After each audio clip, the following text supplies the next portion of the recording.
যে আপসীন নেত্রী বেগম খালেদা জিয়ার মুমূর্ষু অবস্থায় তারা উপহাস করেছে, সেই বিএনপি যেন সবার আগে আওয়ামী লীগের বিরুদ্ধে পদক্ষেপ নেয় এবং যেখানে আওয়ামী লীগ পাওয়া যাবে বাঁশের লাঠি দিয়ে এদের চামড়া তুলে নিতে হবে।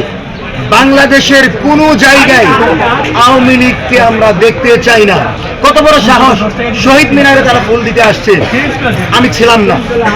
আমরা 26শে মার্চ তাদেরকে আহ্বান জানাবো, এদের বাপের ক্ষমতা থাকলে 26শে মার্চ ফুল দিতে আসিস, একটারও গায়ের চামড়া ঠিক থাকবে না, মানচিত্র একদম বাঁকা করে ফেলবো। কিন্তু বাংলাদেশে আওয়ামী লীগকে পুনর্বাসনের সুযোগ নাই।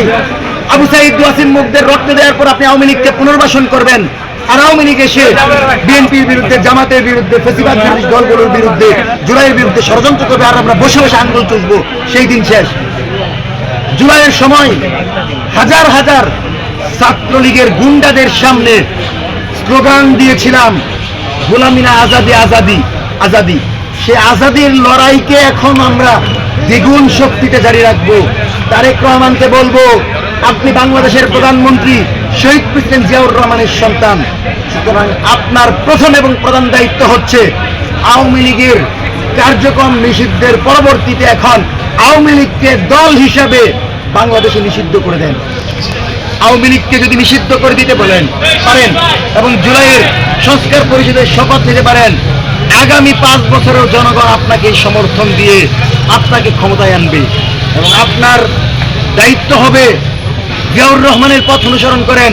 যেই খালেদা জিয়া বলেছিলেন তাদের হাতে গোলামীর জিঞ্জির আর আমাদের হাতে স্বাধীনতার পতাকা, সুতরাং স্বাধীনতার পতাকা যাদের হাতে আছে তাদের তো গোলামি করার দরকার নাই, তাদের তো আপোষে যাওয়ার দরকার নাই।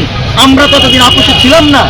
সুতরাং যেই বিএনপির 60 লক্ষ নেতাকর্মীর বিরুদ্ধে আওয়ামী লীগ মামলা দিয়েছে, সেই বিএনপি আওয়ামী লীগকে স্পেস দেওয়া মানে সরাসরি বাংলাদেশের জনগণকে উপেক্ষা করা। যেই জনগণ বিপুল সমর্থন দিয়ে